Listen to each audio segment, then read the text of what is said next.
The sound of flies filled the air. The stench of sweat and hay clung to the heat. And there she was, a young woman, no more than 23, tied to a rough wooden post in a half-rotten horse stable on the edge of San Angelo, Texas. Her wrists were bound so tight the rope cut into her skin, raw flesh bleeding in the scorching sun, one eye swollen shut, her cheek red from a slap that still burned, her white dress torn open at the shoulder and the hip. She had been beaten, left there like an animal. The Texas summer of 1890 was merciless.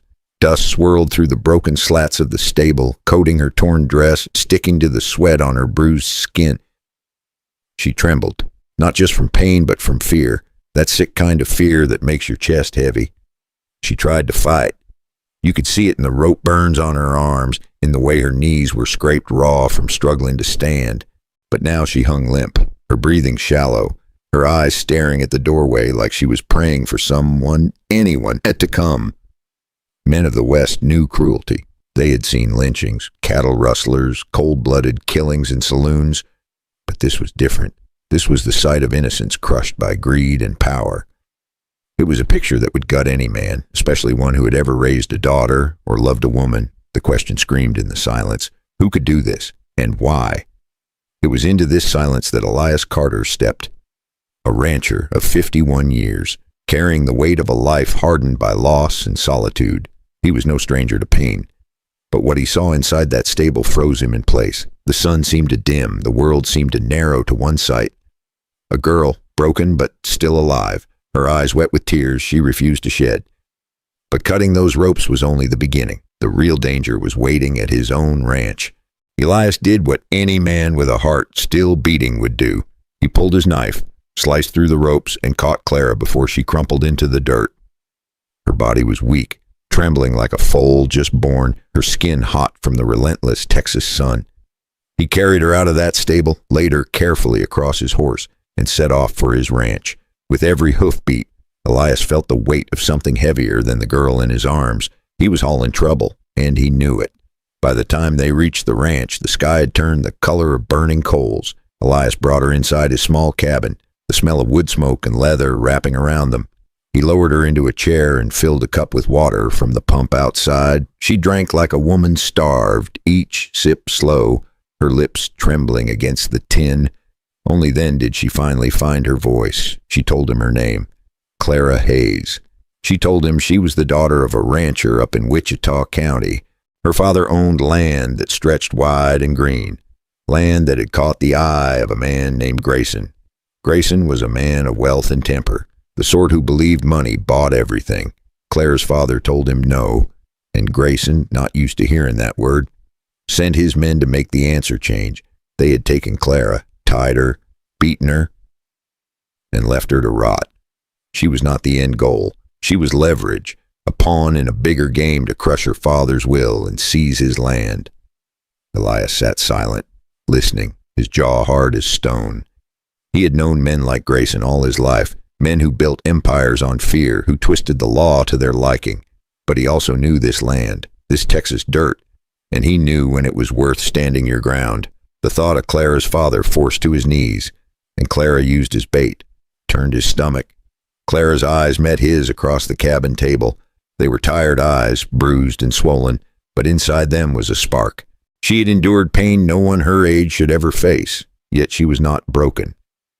Elias felt the air shift. By saving her, he had stepped into a storm bigger than his own ranch, and there would be no easy way back. And as the lamps burned low in that cabin, the sound of footsteps outside told Elias that the storm was already on his doorstep.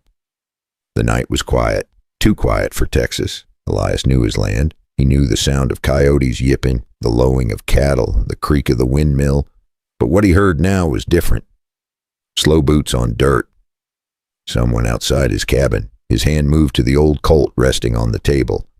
The door creaked open, and there he was, Luke Hanley, a man with a crooked grin and eyes that carried no shame.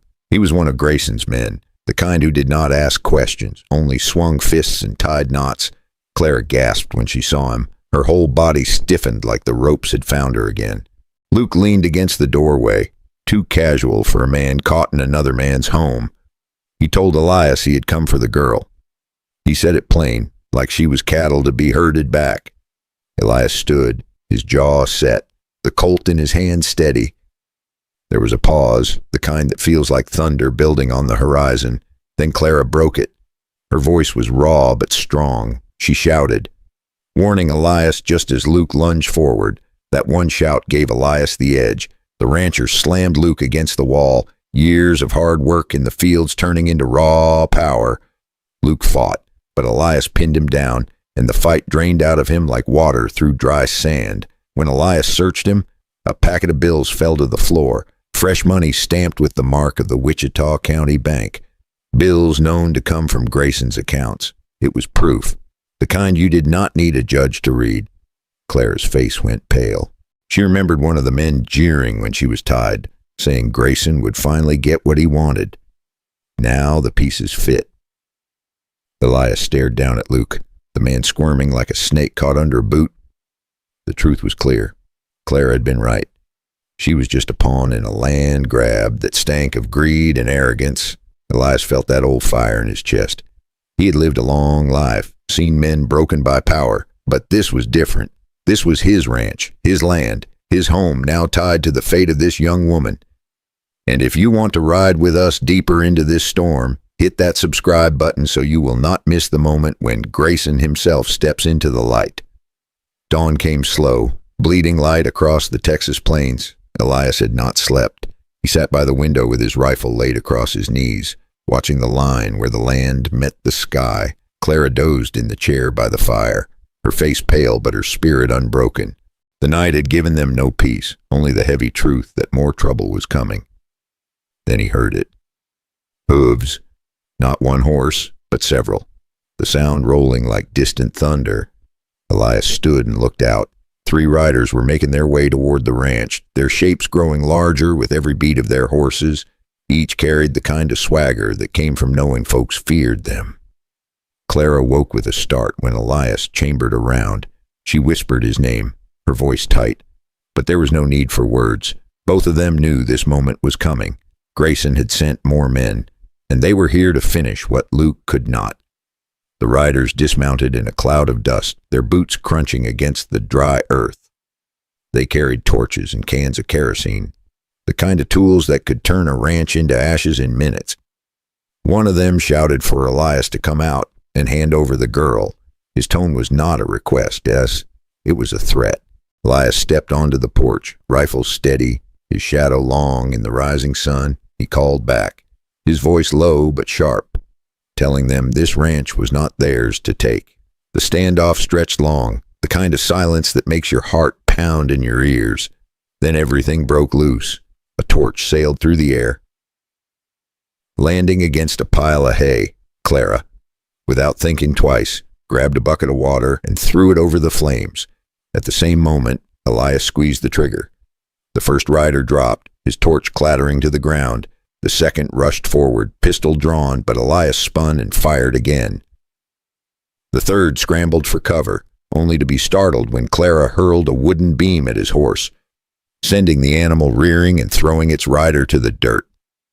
The fight was over as fast as it began. Dust hung heavy in the air, the smell of gunpowder sharp and bitter. 2 men lay wounded, one crawled away into the brush, swearing vengeance. Elias stood on the porch, breathing hard, the rifle still warm in his hands. Clara looked at him, her chest heaving, her eyes wide not with fear but with something deeper. And while the gun smoke still lingered, word of the fight was already racing back to town, straight to the man who started it all. By the time Elias dragged Luke Hanley and the wounded men into town, word was already spreading like wildfire. Folks gathered in the street, eyes sharp and voices low. When the sheriff saw the bundle of bills marked with Grayson's bank seal and heard Luke spit out at his master's name in anger, the last wall of silence cracked wide open. People who had kept quiet for years now found their voices. A storekeeper stepped forward and told how Grayson had bled him with unfair debts. A widow shouted how Grayson's men had driven her off her land. The dam had broken. By noon, the whole town was no longer afraid. They marched together to Grayson's fine house on the hill. He tried to shut the doors, tried to hide behind hired guns, but fear's a thin shield when the truth is out. Elias stood with Clara at the edge of the crowd, watching as the people who had once bowed their heads now stood tall. Grayson was dragged down his own steps, his fine coat torn, his face pale. He shouted for order, for respect, but no one listened anymore. In the West, sometimes justice came with a gavel, but more often it came with the hands of ordinary men and women who had had enough. That day, Grayson lost everything, his power, his pride, and the fear he had ruled with. Only after the dust settled did Henry Hayes arrive with his wagon. His face was carved deep with sleepless nights, but his eyes lit when he saw Clara. She ran into his arms, and the sight of father and daughter reunited made even the hardest rancher blink back tears. Henry shook Elias's hand, gripping it tight, a wordless thanks between two men who understood sacrifice. Then Clara climbed onto the wagon. She turned, her eyes lingering on Elias. They were soft, filled with something more than gratitude. Elias tipped his hat with a faint smile. He said nothing, but silence in that moment felt heavier than words. Was it goodbye or the beginning of something left unsaid? And maybe that is the lesson here, that justice is not born from wealth, but from courage. That love does not always roar. Sometimes it waits in silence. So let me ask you, if you were Elias, would you have spoken your heart before that wagon rolled away? If this story spoke to you, give it a like and subscribe to the channel. More tales of dust, grit, and quiet love are waiting down the trail.